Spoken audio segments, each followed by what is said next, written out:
أعوذ بالله السميع العليم من الشيطان الرجيم. بسم الله الرحمن الرحيم.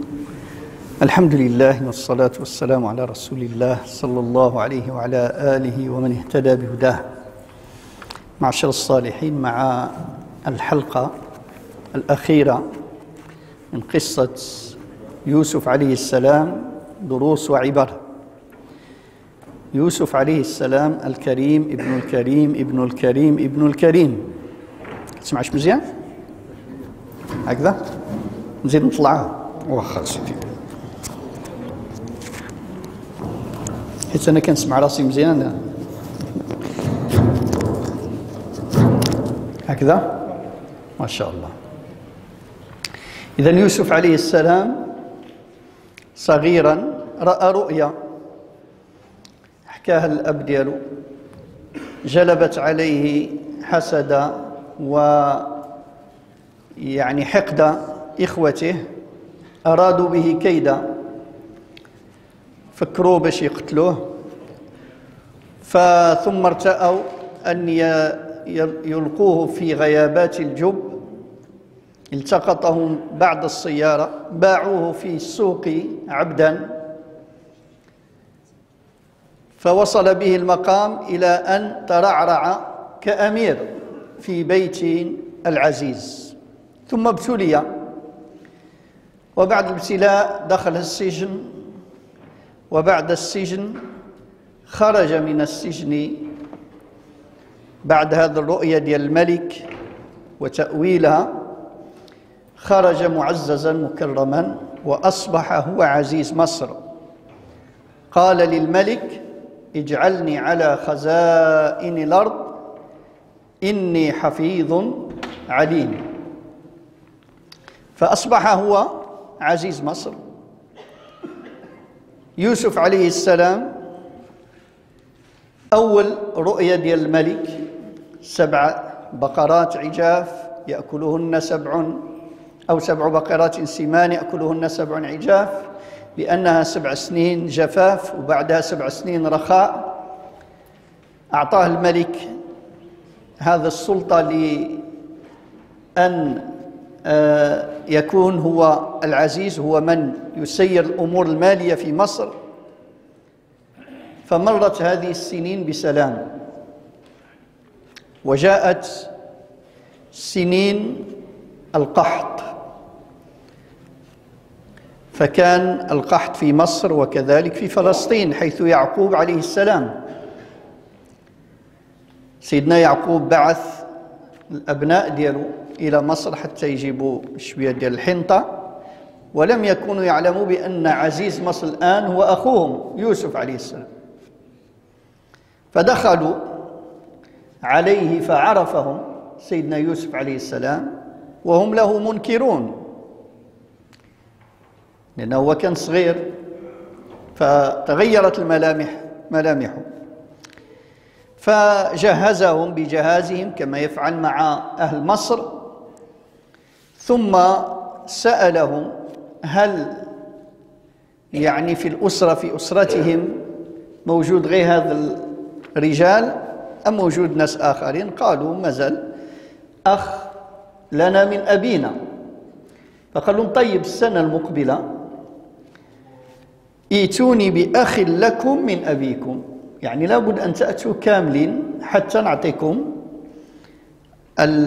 الميرة وأجهزكم بجهازكم.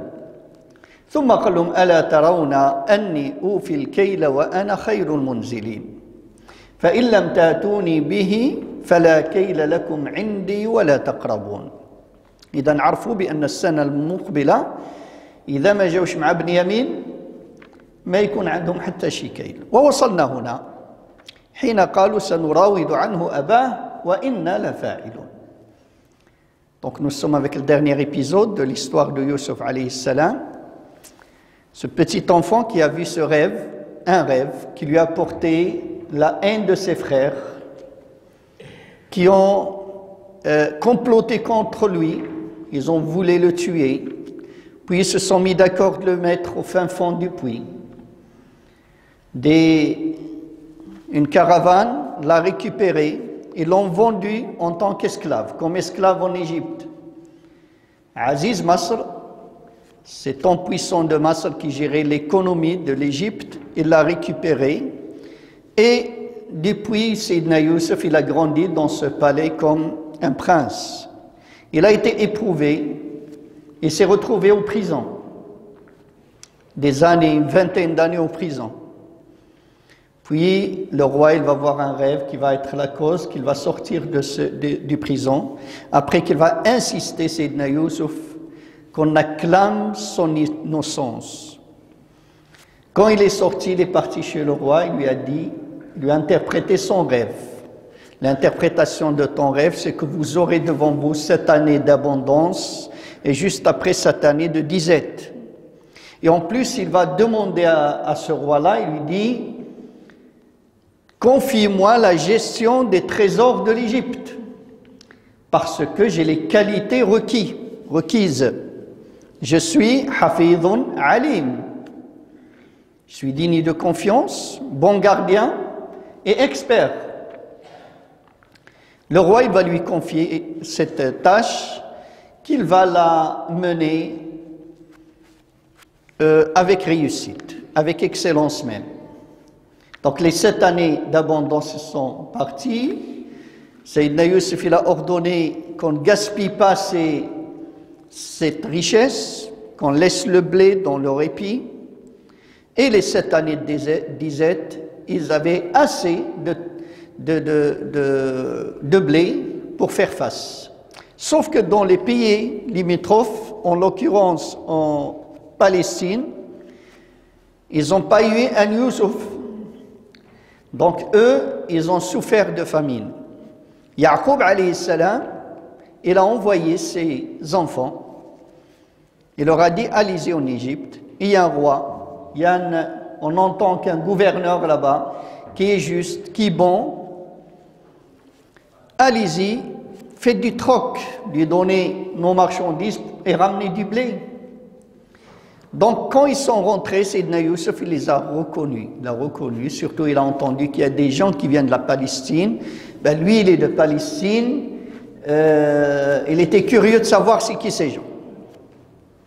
À sa grande surprise, il va découvrir que c'est ses frères. Mais eux, ils ne l'ont pas reconnu. Donc, il a demandé qu'on leur donne à chacun ce que peut porter son chameau. Et à la fin, il leur a montré la règle de, on va dire, cette loi égyptienne qui est, on donne à chaque personne ce qui lui suffit pour une année, sans gaspillage. Il leur a demandé, vous êtes combien dans la famille? Ils ont dit, ben, on est tous, il manque un frère qui est resté avec notre père. Il leur a dit, ben, le vieillard, on ne va pas le déranger, mais l'année prochaine, si votre frère, il est obligé de venir. Mais s'il ne vient pas, vous n'aurez rien. Eh bien, ils ont dit, ben, on va voir comment faire avec son père, parce que ça ne va pas être une tâche facile. Et on s'est arrêté ici. Sayyidina Youssef alayhi salam قال لفتيته اجعلوا بضاعتهم في رحالهم لعلهم يعرفونها. يعني هذاك السلعة اللي جابوها باش يشريوا بها قال لهم رجعوها لهم، عملوها أخفوها في رحالهم لعلهم يعرفونها إذا انقلبوا إلى أهلهم لعلهم يرجعون. سيدنا يوسف خصو يرجعوا. فلما رجعوا إلى أبيهم، رجعوا لعند سيدنا يعقوب، قالوا يا أبانا منع منا الكيل. يعني حكوا له لقينا فعلا هذا رجل كريم، رجل حليم. سيدنا يوسف عليه السلام هذا العزيز، عزيز مصر، وما كانوا يعرفوا بأنه أخوهم، ولكن لقد أخبرنا بأن السنة المقبلة سيمنع عنا الكيل إن لم ترسل معنا أخانا، فأرسل معنا بنيامين أخانا نكتل وإنا له لحافظون. فسيدنا يعقوب قال لهم مستحيل، هل آمنكم عليه إلا كما أمنتكم على أخيه من قبل؟ أنا كما يقولوا الكيان تاع يوسف مازال في قلبي، كذبت علي وخدعتني مع يوسف وضيعت لي يوسف، والآن تحبوا بنيامين؟ فالله خير حفظا وهو أرحم الراحمين. إذن سيدنا يعقوب مانع، ما حبش يعطيهم بنيامين. كملت النقاش ورجعوا يفتحوا المتاع ديالهم. ولما فتحوا متاعهم وجدوا بضاعتهم ردت إليهم. شافوا بأن هذا الرجل، هذا العزيز، ماشي فقط أعطاهم، حتى السلعة ديالهم رجعها لهم. فقالوا إما يعني نساو ما خذوش هذا البضاعة، أو هذا رجل كريم. فقالوا يا أبانا ما نبغي، أش بغينا أكثر من هذا؟ هذه بضاعتنا ردت إلينا، حتى البضاعة اللي مشينا نشريو، المال اللي دينا باش نشريو يرجعوا لنا، ونمير أهلنا، نمشيو نجيبوا الأهل ديالنا ما ياكلوا، ونحفظ أخانا، وغادي نردوا البال بنيامين هذه المرة، ونزداد كيل بعير. وإذا مشينا حنا مع بنيامين غادي يكون عندنا 11 يعني كيل، ليس فقط 10. نزداد كيل بعير ذلك كيل يسير. يعني هذا رجل مؤمن ورجل صادق وعدنا بذلك، فهذا كيل يسير. سيدنا يعقوب قال لهم لن أرسله معكم حتى توتوني موثقا من الله لتاتونني به إلا أن يحاط بكم. إذن سيدنا يعقوب الآن وصل الوقت اللي خصهم يمشيو باش يجيبوا الزرع. كيشوف المجاعة استمرت وما عندوش حل آخر، فقال لهم ستقسمون بالله، تعطيوني عهد من الله أنكم ترجعوا لبنيامين إلا إذا قتلوكم كلكم أو سجنوكم. فلما آتوه موثقهم، إذا جابوا وعطوه العهد بأنهم غادي يرجعوا له بنيامين إلا إذا قتلوا عن آخرهم أو سجنوا أحيط بهم. قال الله على ما نقول وكيل. ثم قال لهم يا بني، وقال يا بني لا تدخلوا من باب واحد، توكلوا على الله مشيوا، أنتم رجال وأقوياء. قالوا ما تدخلوش من باب واحدة، دخلوا من أبواب متفرقة حتى ما يعينوكم يعني، وادخلوا من أبواب متفرقة وما أغني عنكم من الله من شيء. هذه فقط شيء جاء في نفسي نقوله لكم، أما إذا قدر الله ليكم شي حاجة نعم لن يعني، واعلم أن ما أصابك لم يكن ليخطئك، إن الحكم إلا لله عليه توكلت وعليه فليتوكل المتوكلون. مشاو ذهبوا إلى مصر للقاء يوسف عليه السلام. Donc ils sont revenus chez Yacoub en Égypte, chez leur père, avec ce que Youssouf alayhi salam, donc ce gouverneur de l'Égypte, leur a donné à chacun. Il leur a donné la portée d'un chameau. Et ils ont entamé cette discussion avec leur père. Voilà, on a trouvé quelqu'un vraiment très bon, très généreux. Ce nouveau gouverneur, il nous a bien traités, il nous a donné plus qu'on s'attendait, mais il nous a expliqué que pour gérer l'économie de son pays, et on donne à chaque personne dont il a besoin pour une année. Et quand on lui a dit qu'on a un frère, il nous a dit l'année prochaine, vous êtes obligé de venir avec votre frère, sinon je ne vous donne rien. Maintenant, on te demande que l'année écoulée, tu laisses Benyamin partir avec nous. Sayyidina Yacoub, il leur a dit, non, jamais. Je n'ai pas oublié ce que le coup de Youssouf, je ne l'ai pas oublié encore. Et vous voulez prendre aussi Benyamin, c'est impossible, je ne le laisse jamais partir avec vous. Donc, ils sont désespérés. Ils ont su que Sayyidina Yaqub, il ne va pas laisser Benyamin partir avec eux. La discussion est close. Ils sont partis pour décharger leur chameau. Quand ils ont déchargé leur chameau, ils étaient surpris de trouver même leurs marchandises ils ont ramené à Sayyidina Yusuf pour acheter.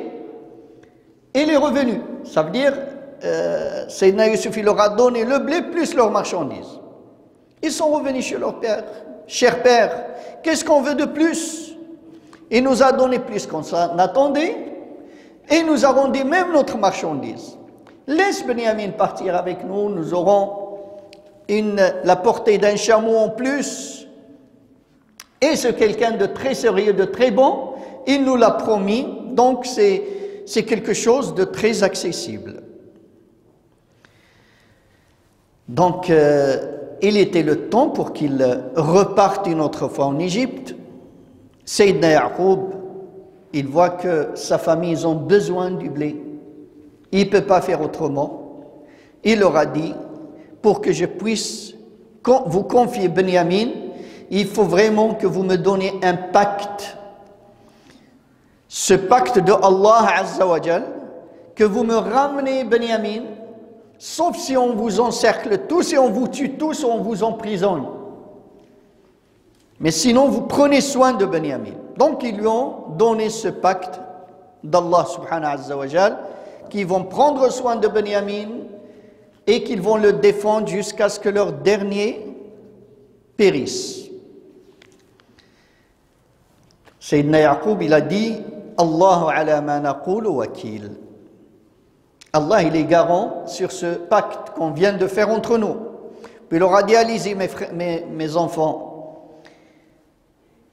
quand vous arrivez en Égypte, ne rentrez pas par une seule porte et entrez par des portes différentes. Et ça, c'est juste, peut-être pour ne pas être frappé par l'œil, peut-être pour autre chose. Ils leur disent, mais si Allah décide pour vous quelque chose, il le sera. Il leur a dit, moi je mets ma confiance totale en Allah subhanahu wa ta'ala et c'est sur Allah que les croyants mettent leur confiance. Alors ils sont partis en Égypte, ils sont rentrés par où leur père leur a demandé, des portes différentes. Ils sont arrivés chez Yusuf alayhi salam. ولما دخلوا من حيث أمرهم أبوهم ما كان يغني عنهم من الله من شيء إلا حاجة في نفس يعقوب قضاها وإنه لذو علم لما علمناه ولكن أكثر الناس لا يعلمون. يعني هذه حاجة كانت في نفس يعقوب قضاها، وأن يعقوب عليه السلام لذو علم ونبي من عند الله، الله علمه ولكن أكثر الناس لا يعلمون. ولما دخلوا على يوسف، إذن الإخوة تاع سيدنا يوسف دخلوا من حيث أمرهم أبوهم ودخلوا عند سيدنا يوسف. سيدنا يوسف أول مرة يشوف بنيامين الأخ نتاعو، أخ الشقيق. تخيلوا يعني الشعور تاع سيدنا يوسف بنيامين، فرق بينتهم أكثر من 30 سنة الآن، فخلى هذه عنده، فأكرم الضيافة ديالهم وخلى أعطاهم كل واحد كل جوج يباتوا في بيت، جوج في بيت جوج في بيت باش يرتاحوا، وبقى بنيامين بوحده، فخلاه بوحده في بيت. فخلى بأخيه ودخل عنده قال له إني أنا أخوك يا بنيامين، أنا أخوك فلا تبتئس بما كانوا يعملون. إذا تصوروا البكاء والعناق يعني الأحاسيس القوية اللي كانت عند سيدنا يوسف وبنيامين. وفي الغد جهزهم بجهازهم، كل واحد أعطاه داكشي، وحتى بنيامين يعني أعطاه الجهاز نتاعو. وفكر في حيلة سيدنا يوسف عليه السلام، جعل السقاية في رحل بنيامين.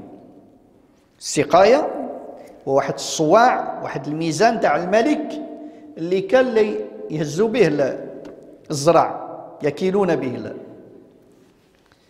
قال لهم بسلام، الله يعاون الله يعاون. هما ماشيين، أذن مؤذن، واحد من الفتية سيدنا يوسف قال لهم حبسوا، هذا معنى أذن مؤذن، أيتها العير يا أصحاب القافلة فيكم سارق إنكم لسارقون. فخافوا، أقبلوا على هذا المنادي، قال ماذا تفقدون؟ أش نوضع لكم؟ قالوا نفقد صواع الملك، هذا الميزان تاع الملك راه ضاع، واللي جابوا لنا غادي نعطيوه حمل بعير زايد، ولمن جاء به حمل بعير وأنا به زعيم. قالوا لهم تالله لقد علمتم ما جئنا لنفسد في الأرض، نحن أبناء نبي وإحنا ما كنسرقوش، وإحنا ما جينا نفسدوا في الأرض، إحنا جينا فقط حتى يعني نمير الأهل ديالنا وما كنا سارقين. سيدنا يوسف قال لهم فما جزاؤه إن كنتم كاذبين؟ كيفاش غادي تكون؟ غادي لا لقينا عند واحد فيكم باش نعاقبوه، هل بقانون المصريين أم بقانون الإسرائيليين؟ قانون ديالكم انتم. قالوا بقانوننا. عند كان اللي سرق وحصلوا سرق يصبح عبد للمسروق، وعند المصريين يقتل. هم اختاروا أهون الشرين. تفكروا هذوك جوج ديال أصحاب يوسف اللي شافوا واحد قال له إني أراني هذاك تأكل، هذاك سرق وقتلوه.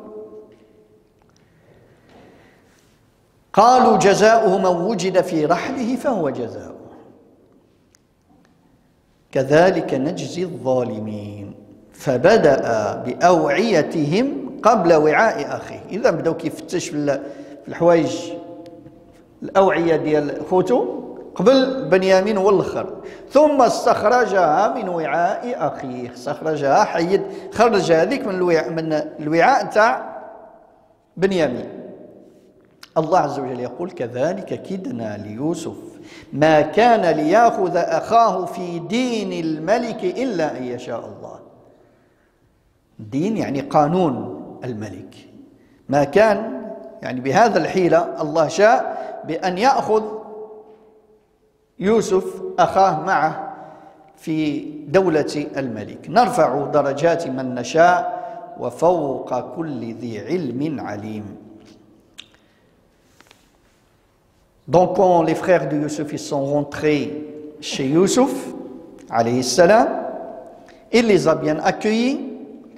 Puis pour se reposer, il a préparé une chambre pour chaque deux personnes. Chaque deux personnes, il les a installées dans une chambre. Et Benyamin, il est resté seul, il l'a mis tout seul dans une chambre. Une fois que Benyamin il était tout seul, il est rentré chez son frère. Et vous pouvez imaginer l'émotion, cette rencontre après plus de 30 ans de séparation forcée, après toutes ces épreuves, les larmes, les accolades. Certainement, c'était un moment inoubliable pour Youssef et pour Benyamin. Il lui a dit, « Oh Benyamin, je suis ton frère, je suis Youssef. Ne te chagrine pas, ne t'attriste pas pour ce qu'ils ont fait pour toi et pour moi. » Certainement, il lui a raconté toutes les épreuves, tout ce qu'ils lui ont fait. Et ils ont passé cette nuit ensemble. Et le lendemain, il leur a donné, comme d'habitude, chacun le blé, c'est-à-dire la portée d'un chameau, y compris Benyamin. Et il a pensé à une stratégie, à une ruse, c'est de mettre la mesure du roi. Ils avaient une mesure avec quoi ils mesuraient le blé. Il était doré du roi. Il l'a glissé dans les affaires de Benyamin. Il leur a dit, Salam alaykum wa alaykum salam. Quand ils étaient en train de revenir, un des soldats de Youssouf a crié « Stop aux caravanes, vous êtes des voleurs !»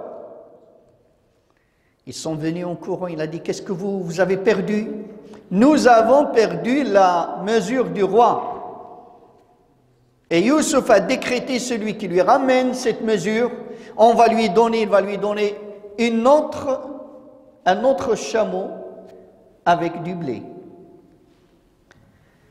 Alors ils ont tremblé de peur, ils lui ont dit « Vous savez qu'on ne sont pas venus pour semer la corruption sur terre, ça veut dire en Égypte. Nous sommes les enfants d'un prophète, nous ne sommes pas des voleurs. » Et Sayyidina Youssouf lui a dit « Si on le trouve chez quelqu'un, si on trouve le voleur, est-ce que vous voulez qu'on le juge selon la loi des Égyptiens ou votre loi des Israéliens ?» La loi des Israéliens, c'était le voleur. Ils deviennent esclaves de la personne qu'on lui a volée. Des Égyptiens, on le tue.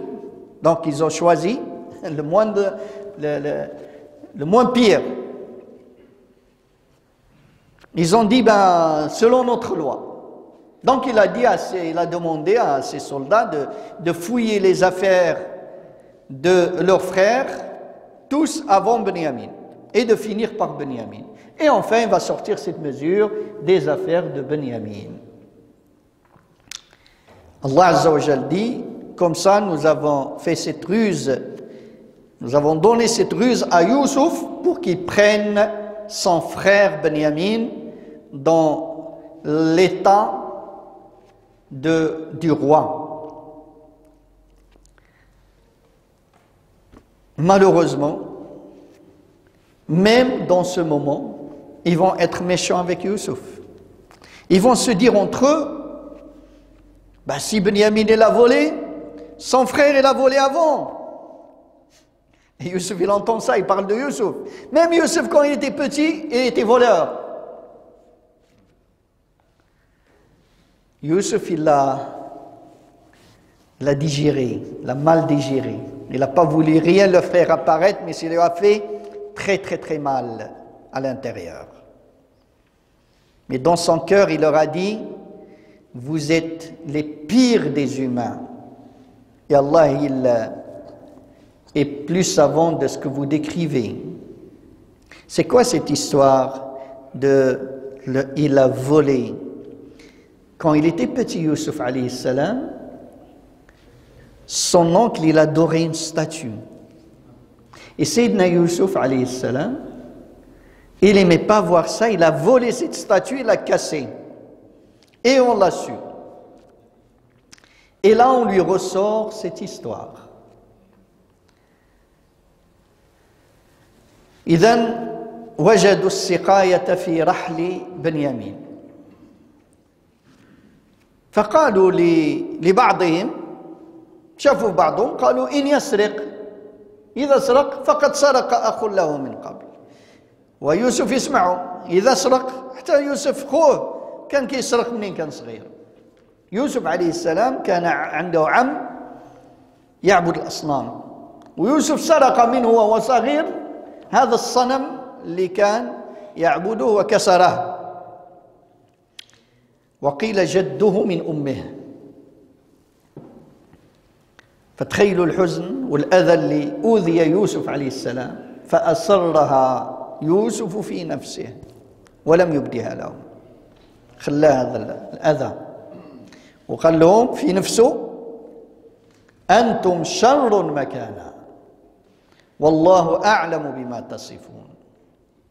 الآن غادي يبقوا يرغبوه. قالوا يا أيها العزيز إن له أبا شيخا كبيرا عنده رجل باهرة رجل شيباني وراه عطينا موثق من الله باش نرجعوا له بنيامين إلا أن يحاط به.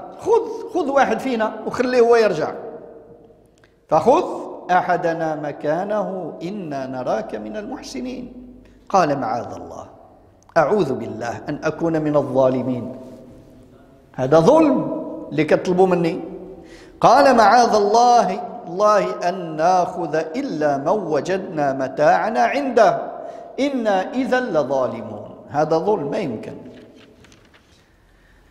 إذا حاولوا، رغبوه، توسلوا إليه، فاستيأسوا.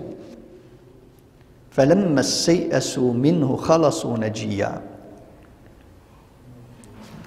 أحد فطاحلة العرب في عهد النبي صلى الله عليه وسلم يعني وقف عند هذه الآية، قال سبحان الله، كلمات تحسبها بيدك وخذت معنى عظيم جدا. فلما استيأسوا منه كتبين لك كان نقاش وكان حوار وكان حتى يأسوا، خلصوا نجيا، يعني تناجوا وتشاوروا مع بعضهم.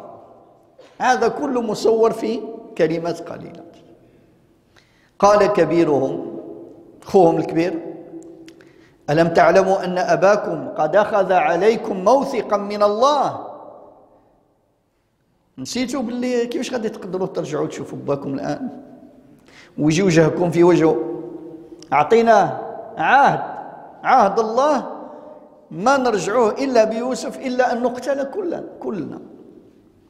ومن قبل ما فرطتم في يوسف وقبل ضيعت يوسف فلن أبرح الأرض حتى يأذن لي أبي. أما أنا ما نمشيش معكم، أنا نبقى أنا في مصر قريب لبنيامين حتى إلا أن يأذن لي أبي، يقول لي الأب نتاعي يعيط لي ويسامحني، أو يحكم الله لي، الله يبين باللي احنا بريئين من هذا الأمر وهو خير الحاكمين. ارجعوا إلى أبيكم، مشيوا عند الأب ديالكم وحكيوا له هذا الشيء وقولوا له هذا الشيء اللي وقع. فرجعوا، وبقى الأخ الكبير ديالهم.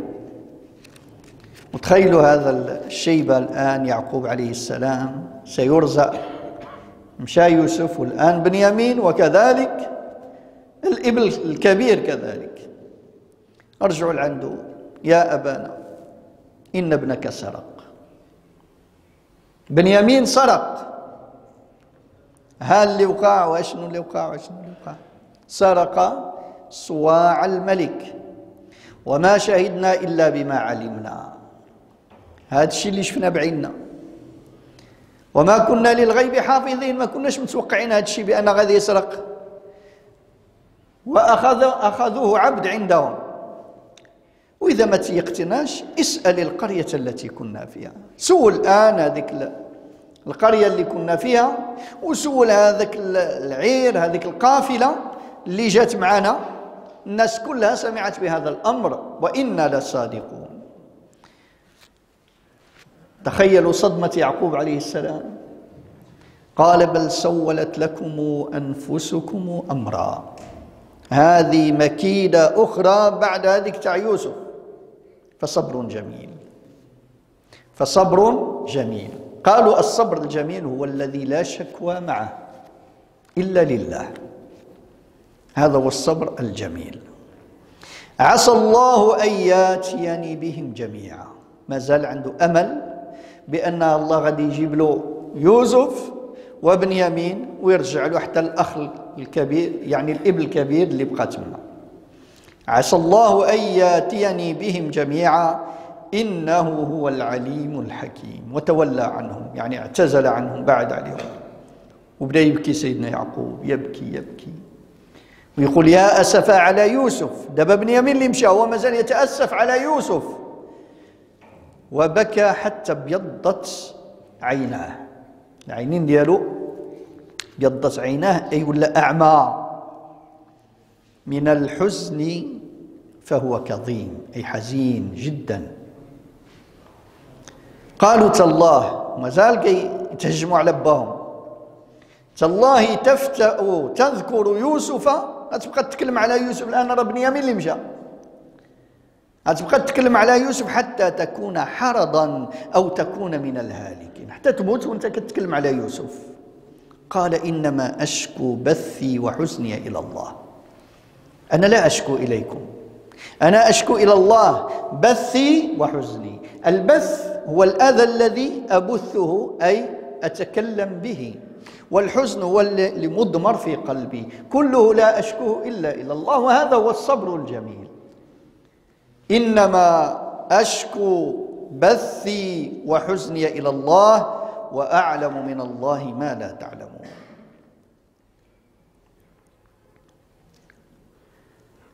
فابيضت عيناه، العرب يقولوا ابيضت عيناه يعني أصبح أعمى. هنا عندنا واحد القصة في الصحيح في عهد سيد النبي صلى الله عليه وسلم. امرأة جات عند سيد النبي صلى الله عليه وسلم قالت له: يا رسول الله، لقى لي حل مع الزوج ديالي، بغيت نتفرق معاه، وغضبانة على زوجها، بغيت تفرقني مع زوجي.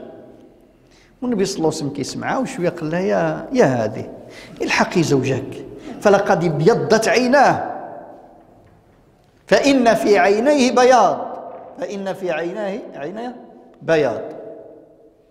المرأة فهمت باللي زوجها شنو ولا أعمى، مشيت كتجري، شافتو شحال هادو واحد، شحال هادو جوج ثلاثة ليس بأعمى. رجعت عند سيدنا النبي صلى الله عليه وسلم: يا رسول الله، ما بعينيه بياض، راه كيشوف مزيان. قال: لا بلى يا امرأة، الحقي زوجك فإن بعينيه بياض. قالت له: صدق الله وكذبت عينه، صدق رسول الله وكذبت عينه. رسول الله يقول الحق وعيني كذبت. مشات عاود كتجري كتشوف، كتلقى الراجل كيشوف مزيان. يا رسول الله، داها وجابها 3 مرات. بعد قال لها: نعم يا امرأة، في عينيه بياض وسواد، وهكذا كل بني آدم. فهذا كان من مزاح النبي صلى الله عليه وسلم، وكان يمزح ولا يقول إلا حقا. وبالمزاح النبي صلى الله عليه وسلم كان يصلح بين الناس، وأثبت لهذا المرأة بأنها تحب زوجها، وأن فقط الشيطان حب يفرق بينها وبين زوجها. لأن لو لما كانت تحبه يقول لها راه ولا أعمى، تقول إن شاء الله يولي حتى ياك أعرج ولا براس يموت كاع. نعم، فابيضت عيناه أي أصبح أعمى سيدنا يعقوب عليه السلام. Des fois je me perds où on est. Donc Benyamin, il est chez Youssouf alayhi salam en tant que prisonnier, et bien sûr lui c'était une ruse pour qu'il garde son frère avec lui. Ils ont essayé de convaincre Youssouf alayhi salam, il a insisté. Quand ils étaient sûrs, ils ont désespéré, ils étaient sûrs que Youssouf il ne va pas leur laisser Benyamin, ils se consultaient entre eux, comment on doit faire.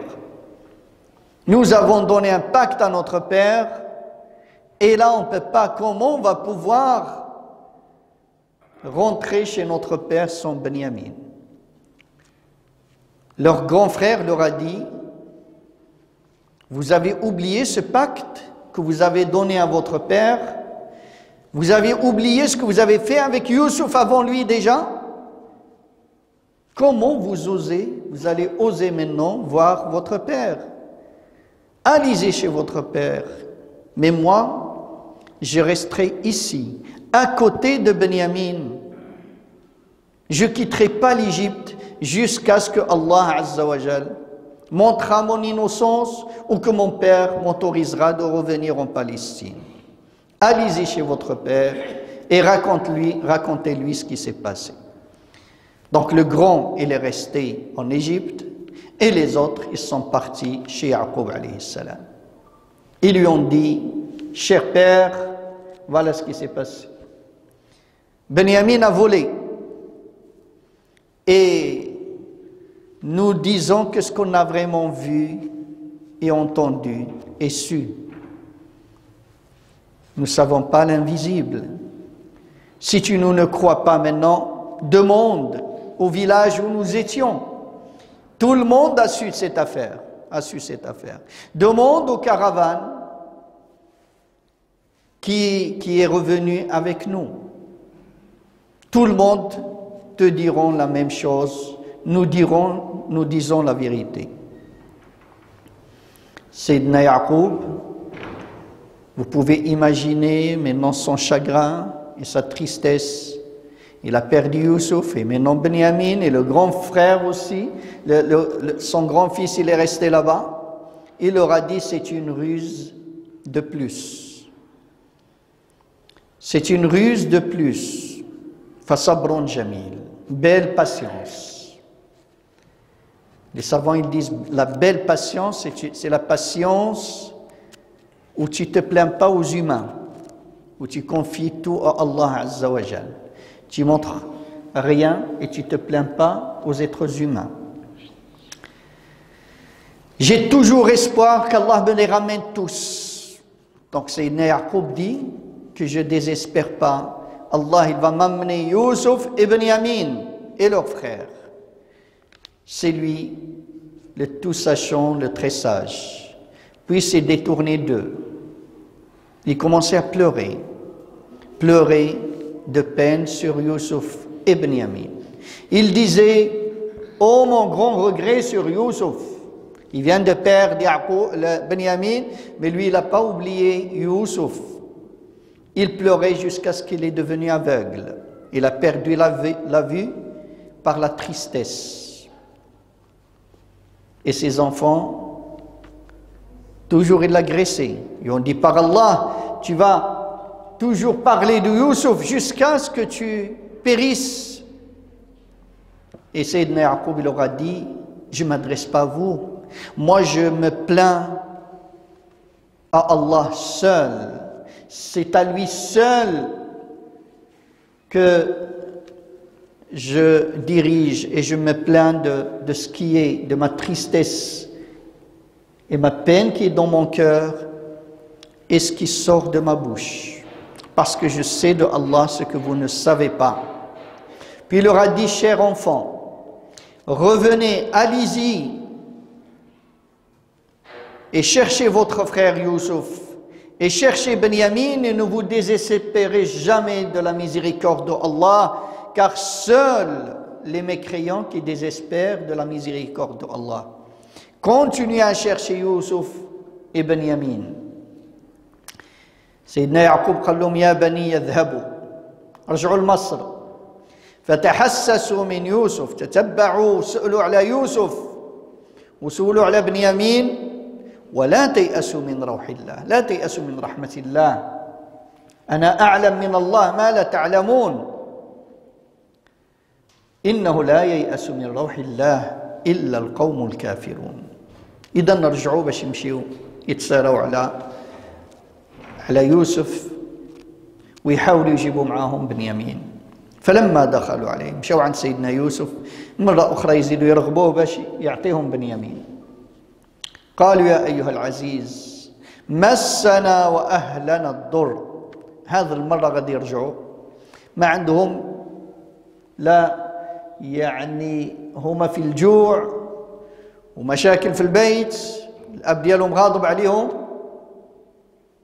قالوا له يا أيها العزيز مسنا وأهلنا الضر المجاعة وجئنا ببضاعة مزجاة. البضاعة نتاعنا اللي جبنا لك ما تشري لنا والو ما عندها ما تعطينا فأوفي لنا الكيل وتصدق علينا. سبحان الله دارت الدائرة. هذو اللي كانوا الأقوياء هذو اللي رموها في البير الآن مذلولين أمام يوسف عليه السلام أذلة صاغرين أمام يوسف عليه السلام. وهذه سنة الله للمؤمن لابد أن يقبل بها. للتمكين لابد من الابتلاء. ما وصل واحد صادق في هذا الدنيا وصل شيء ذو قيمة إلا يحكي لك على ابتلاءات داز عليها في حياته اللي لا يصبر عليها إلا المؤمنون الصادقون. فيوسف ابتلي ومحمد صلى الله عليه وسلم ابتلي وكل الأنبياء. أشد الناس بلاء الأنبياء فالأنبياء ثم الأمثل والأمثل. يا أيها العزيز تخيلوهم الآن أمام يوسف عليه السلام مذلولين ما زال ما عرفوش بلي هذا الأخير. يا أيها العزيز نحن جيعانين وما عندنا باش نشريو السلعة فقراء تصدق علينا واوفي لنا الكيل وتصدق علينا إن الله يجزي المتصدقين. والآن سيدنا يوسف ما تحمل يشوف أخواته في مذلة أكثر من هذا. قال هل علمتم ما فعلتم بيوسف وأخيه إذا أنتم جاهلون. عجبكم الحال؟ هل كنتم واعيين؟ هل يعقل أن إنسان يرمي أخاه صغير في البئر؟ وش عملتوا بأخيكم بنيامين؟ قالوا أئنك لأنت يوسف. الآن كيسمعوا هذا الكلام يسمعوا الصوت صوت يوسف، الملامح بدات كتبين لهم هي ملامح يوسف اللي كانت غايبة عليهم. فعلا أنت يوسف؟ قال نعم.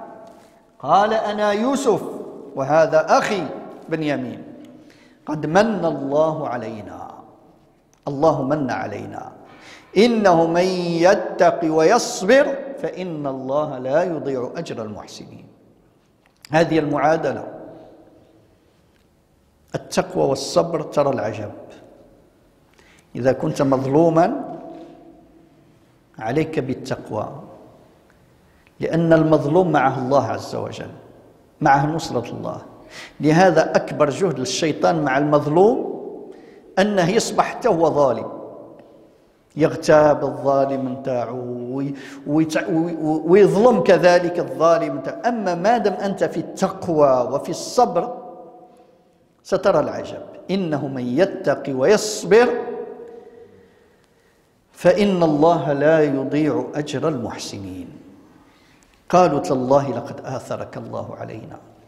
الآن هم صاغرون أمام يوسف، ندمانين.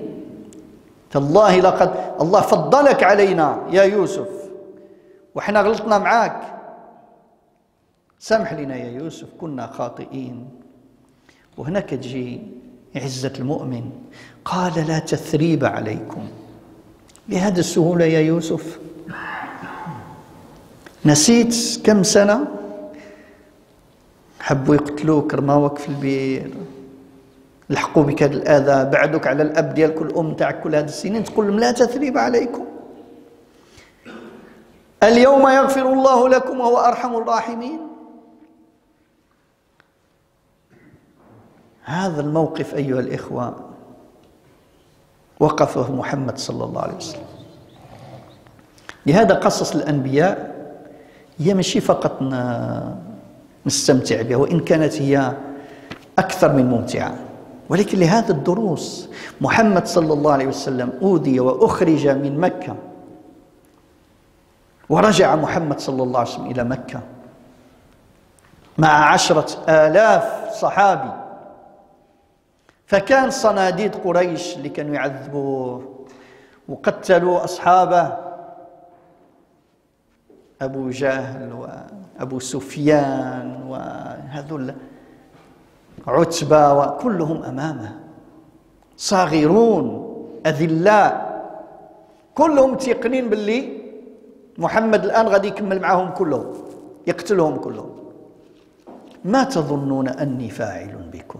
ايش كتظنوا أني نعمل بكم الآن؟ يتوسلون إليه كإخوة يوسف، أخ كريم ابن أخ كريم. قال والله لن أقول لكم إلا كما قال يوسف لإخوته لا تثريب عليكم، اليوم يغفر الله لكم، اذهبوا فأنتم الطلقاء، من دخل دار أبا سفيان فهو آمن إلى آخره. فالنبي صلى الله عليه وسلم كان يتأسى بالأنبياء الذين مضوا، حتى حين جاء رجل سفيه وجبذ النبي صلى الله عليه وسلم حين قسم، كان يقسم يعني ما جاء من حنين، وقال له يا محمد اعدل، والله هذه قسمة لم يعدل فيها ولم يرد بها وجه الله. احمر وجه النبي صلى الله عليه وسلم، ولكن تذكر موسى عليه السلام وكيف أوذي موسى، وقال رحم الله أخي موسى أوذي أكبر من هذا فصبر. والله عز وجل يقول واصبر كما صبر أولو العزم من الرسل. أولئك الذين هدى الله فبهداه مقتده. إذا يوسف عليه السلام بكل سهولة قال لا تثريب عليكم اليوم يغفر الله لكم وهو أرحم الراحمين.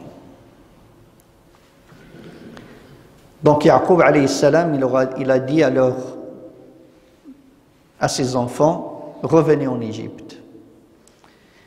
Allez-y chercher de la nourriture, mais cherchez tout le temps Yusuf et Benyamin, et ne vous désespérez jamais de la miséricorde d'Allah, car seuls les mécréants qui désespèrent de la miséricorde d'Allah. Gardez cet espoir que vous allez trouver Yusuf et que vous allez amener Benyamin avec vous. Et ça c'est le fruit de la foi, de l'iman. Le croyant ne désespère jamais. Le croyant, il est optimiste de nature, malgré les difficultés, malgré ce que d'autres voient comme une impasse. Le croyant, il voit toujours la lueur de lumière. C'est pour cela qu'on voit aujourd'hui, après toutes les attaques que les musulmans subissent, après la catastrophe, il faut le dire, le niveau bas des musulmans aujourd'hui, il y en a qui désespèrent, il y en a qui doutent. Et le croyant voit l'espoir. Voit l'espoir parce que le futur ne peut être qu'à la vérité. Et cette religion est vérité. Sayyidina Yaqub leur dit à ses enfants, ne vous désespérez jamais de la miséricorde d'Allah. J'ai toujours espoir de retrouver Yusuf et que Benyamin revient. Donc ils sont partis chez Yusuf et jusqu'à maintenant ils ne savent pas que c'est leur frère. Et là ils sont devant Yusuf et j'aimerais bien que vous imaginez cette scène. Yusuf et ses frères devant lui, humiliés, rabaissés. Ya ayyuhal aziz, nous sommes venus te voir. La famine nous a touchés. On n'a rien pour payer, sauf une marchandise insignifiante. Donne-nous de la charité. Ceux que hier, ils le maltraitaient, ils le frappaient, l'insultaient, ils le maltraitaient, ils l'ont mis dans le puits, maintenant ils sont devant lui, impuissants, humiliés. Donne-nous de la charité. Allah récompense bien les bienfaiseurs. Et là, Yusuf, il ne supportait plus faire subir à ses frères plus d'humiliation qu'ils viennent de voir. Ça lui a fait du mal de les voir comme ça. Il va leur dévoiler qui il est. Il leur a dit, est-ce que vous étiez conscient de tout le mal que vous avez fait subir à Yusuf et à son frère Benyamin? Vous êtes conscient qu'on vous l'avez mis dans le puits, vous l'avez séparé de son père et de sa mère? Et là, il commençait à le voir autrement. Il commençait à découvrir cette voix, ces traits de visage. Est-ce vrai réellement que tu es Yusuf? Tout le monde, ils l'ont dit de même voix. Oui, je suis Yusuf. Et lui, c'est mon frère Benyamin. Je suis votre frère Yusuf. Allah nous a octroyé ses bienfaits. Car celui qui est dans la taqwa, qui craint Allah et qui est dans le sabr, Allah Azza wa Jalla est toujours avec al-muhsinin. Il a deux choses très importantes. Quand tu subis une injustice des gens, at-taqwa, crains Allah. Parce que quand tu subis une injustice, Allah il est avec toi. Et la stratégie de Shaitan, quand tu subis l'injustice, que toi tu deviennes injuste. Comme ça, l'assistance de Allah part de toi. Un jour, le prophète sallallahu alayhi wa sallam était assis avec Abu Bakr. Il vient un ennemi du prophète sallallahu alayhi wa sallam. Il commençait à insulter le prophète de tous les noms. Et le prophète sallallahu alayhi wa sallam, silencieux, il faisait le dhikr tranquillement. Et à un certain moment, Sayyidina Abu Bakr n'a pas supporté. N'a pas supporté. On insulte le prophète devant lui. Sayyidina Abu Bakr, il a insulté cette personne. Et le prophète sallallahu alayhi wa sallam s'est levé et il est parti. Il a laissé Abu Bakr et cette personne. Sayyidina Abu Bakr, il a su qu'il a fait une erreur. Il est parti en courant. Qu'est-ce qui se passe, ya Rasulallah? T'as pas vu comment il t'a insulté? Il lui a dit, non, ya Abu Bakr, c'est pas ça ce que j'ai vu moi. Moi, j'ai vu quand il était en train de m'insulter, les anges qui nous défendaient, les anges qui répondaient.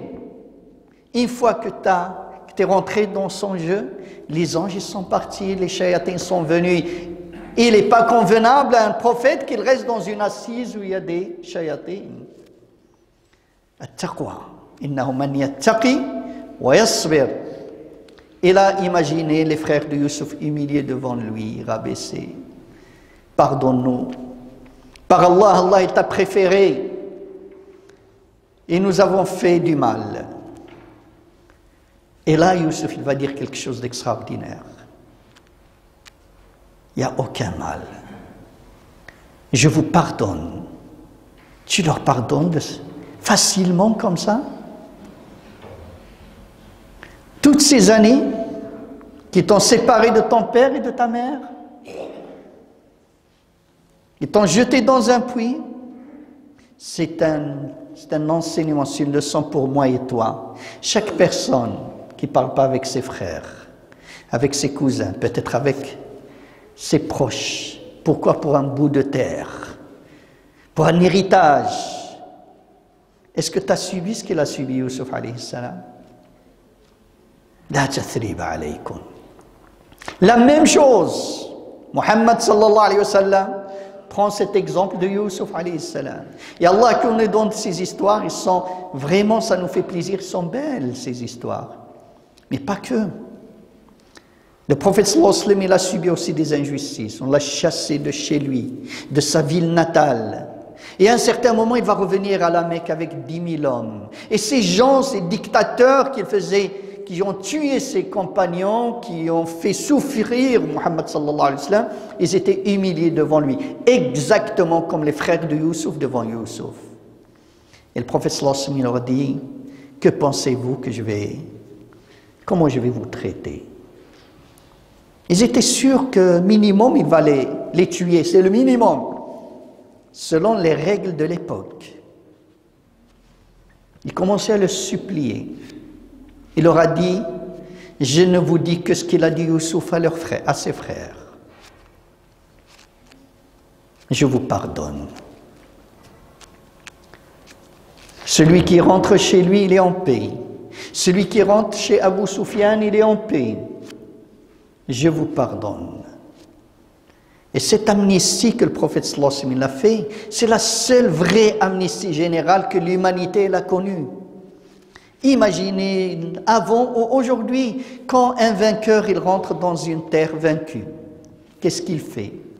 Juste hier, les Américains, quand ils étaient en Irak, qu'est-ce qu'ils ont fait? Et musulmans ou pas musulmans?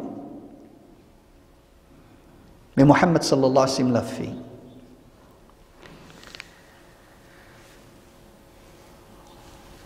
سيدنا يوسف عليه السلام قال لإخوته ارجعوا إلى أبي يعقوب مشيوا الآن عند أبي ونحى القميص ديالهم قالوا خذوا هذا القميص وحين توصلوا لعند الأب ديالي ألقوه على وجهه سيعيد الله له بصره اذهبوا بقميصي هذا فألقوه على وجه أبي يات بصيرا ومنين ترجعوا مشيوا جيبوا لي الأب والأم وجيبوا الفيلاج كله العائلة كلها جيبوها واتوني بأهلكم أجمعين ولما فصلت العير فصلت يعني القافلة نتاع أبناء يعقوب يلا خرجت على الحدود ديال مصر ودخلت لفلسطين يعقوب نضت فيه الروح وبدأ يصرخ أنا أشم رائحة يوسف أنا كنشم ريحة يوسف لولا أن تفندون تقولوا لي راك كتخرف وشيباني، أنا متيقن لولا أن تفندون، ومع ذلك اتهموه، قولوا راك أنت بديت كتخرف وراك شيباني، تالله إنك لفي ضلالك القديم. بعد أيام وصلت العير وجاء البشير، يعني اللي بشر ومشى كيجري لعند الأب نتاعو، فألقى القميص على وجه يعقوب فارتد بصيرا. سيدنا يعقوب ولا يشوف، وأبناؤه حوله وهو يقول لهم ألم أقل لكم يا أبنائي إني أعلم من الله ما لا تعلمون. ندموا، يا أبانا استغفر لنا، استغفر لنا يا أبانا. وصل الوقت؟ شحال مازال؟ 7. استغفر لنا ذنوبنا إنا كنا خاطئين. ولكن يعقوب ما غاديش يعمل بحال سيدنا يوسف، ما يقول لهمش لا تثريب، قال سوف أستغفر لكم ربي، غادي استغفر لكم ولكن أعطوني الوقت. هذه تقدر تعملها وهذه، خليوا لي الوقت، الجرح مازال، وهادشي وقع بيناتنا.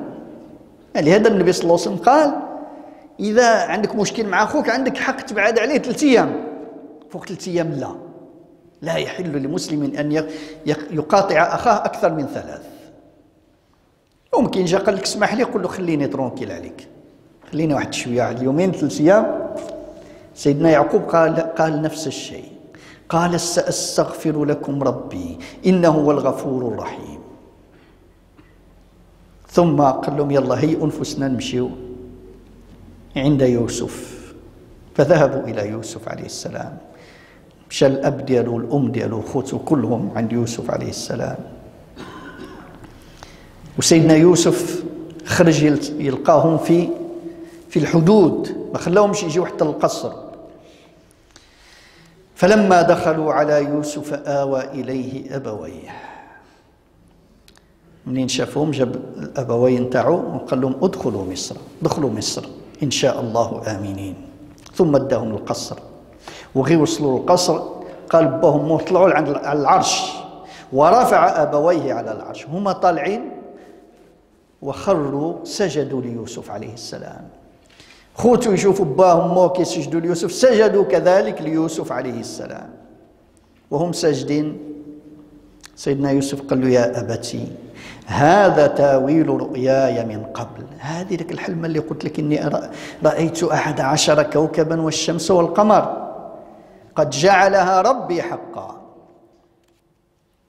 السجود أيها الإخوة إذا كان حرام في ديننا فهذا لا يعني أنه كان حرام قبل. احنا عندنا السجود هو للعبادة، فكانت عندهم السجود للتحية، كما كان الملائكة سجدت لآدم عليه السلام، وكان مشروع يسجد للملوك وللكبراء، وحرم في ملتنا. ثم بدأ يحكي الأب نتاعو على المأساة، وقد أحسن بي الله سبحانه عز وجل، أحسن بي إذا أخرجني من السجن وجاء بكم البدو. واسمعوا العجيب، سمعوا العجب العجاب، من حين حكى له القصة كله قال من بعد أن نزغ الشيطان بيني وبين إخوتي. ولا لوم، ما قالش من بعد هذه المصائب اللي عملوا لي والظلم اللي ظلموني، لا، نزغ الشيطان، رمى كلش على الشيطان وتهنى. الشيطان أنت أيها المؤمن ما تقدرش تعملها، اللي مازال لحد الآن في مشاكل مع خوتك ومع أختك ومع عمك ومع كذا على ورث هذه 20 سنة، ما تقولش نزغ الشيطان بيني وبين عمي بين عماتي الله يسامح، على أمور تافهة. هذا هو الدرس أيها الإخوة للمؤمن يأخذه. إن ربي لطيف لما يشاء إنه هو العليم الحكيم. Donc Youssef alayhi salam, il leur a dit revenez chez votre père. Il a retiré sa tunique, il leur a dit ramenez cette tunique, dès que vous arrivez vous la jetez sur le visage de mon père et mon père il reprendra sa vue. Puis après je veux que vous m'amenez mon père et ma mère et toute la famille, vous les amenez pour qu'ils vivent ici en Égypte. Dès qu'ils ont quitté l'Égypte et qu'ils ont rentré dans les frontières de la Palestine, ce vieillard, Yacoub, aveugle, il est devenu plein de vie. Il commence à crier, « Je sens l'odeur de Youssouf, je sens l'odeur de Youssouf. Même si vous me traitez de fou, de vieux, j'ai la certitude que j'ai l'odeur de Youssouf, je la sens. » Et on dit, c'est vrai que tu es un vieux, tu es en train de délirer, tu es dans ton délirement, ton délire, dans ton égarement. Et quelque temps après, ils sont arrivés et l'un de leurs frères, il est parti en courant pour annoncer cette nouvelle à Yacoub. Il a jeté la tunique sur le visage de Yacoub et Yacoub, il commençait à voir. Et tous ses enfants qui l'entouraient. Chers enfants, je ne vous ai pas dit que je sais ce que vous ne savez pas. Cher Père, implore le pardon de Allah pour nous. Nous avons fait trop de mal. On a écouté Shaitan. Mais Yacoub, il ne va pas dire comme Youssouf. Il ne va pas dire je vous pardonne. Il va dire donnez-moi un délai, je vais le faire, mais après, pas maintenant. La blessure, elle est énorme. Et ces deux cas, ils sont possibles. Tu peux avoir ce caractère de Sayyidina Youssouf ou de Muhammad sallallahu alayhi wa sallam, de pardonner facilement, comme tu as le droit avec quelqu'un, avec ton frère, lui dire, il te dit pardon, tu lui dis donne-moi le temps. Le prophète sallallahu alayhi wa sallam dit quand tu as un problème avec ton frère, tu as même le droit de te séparer de lui jusqu'à 3 jours. Mais après 3 jours, non. La yahillu, il est haram, il est illicite qu'un musulman ne parle pas avec son frère plus de 3 jours. Ils se rencontrent et chacun il tourne le dos à l'autre. Le prophète sallallahu alayhi wa sallam dit, ils doivent savoir que celui qui est le plus proche d'Allah, après 3 jours, il n'y a pas c'est qui a la faute. C'est qui ose partir chez l'autre. C'est celui qui est le plus proche de Allah subhanahu wa ta'ala. Donc ils ont ramassé leurs affaires, ils ont pris la route pour l'Égypte. Youssouf, il les attendait à la frontière.